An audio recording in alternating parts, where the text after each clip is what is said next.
কোনো রেস্ট নাই, শুধু কাজ আর কাজ আপুরা। এই সারাদিন যে অনেক আপুরা মনে করে যে রিপ্লাই দেয় না কেন, রিপ্লাই দিমু কিভাবে, রিপ্লাই দিতে তো সময় লাগে তাই না? তো অনেক কাজের মধ্যে থাকা লাগে সারাদিন। এরপরে হচ্ছে পার্সেল রেডি করা, এন্ট্রি দেওয়া, বিভিন্ন কাজ, মেমো করা, এরপরে হচ্ছে অনেক কাজ। কি বলবো, কাজের কোনো শেষ নাই, কাজের শেষ নাই, সারাদিন কাজের উপরে থাকা লাগে।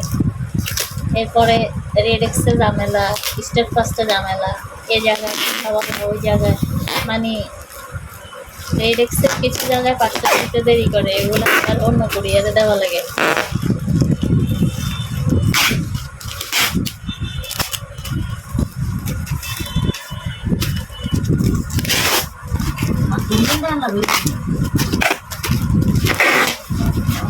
এই হলো অবস্থা, আমাদের সারাদিনের কাজের অবস্থা। এই হলো, আপুরা দোয়া করবেন আরো বেশি বেশি করে যেন পার্সেল দিতে পারি।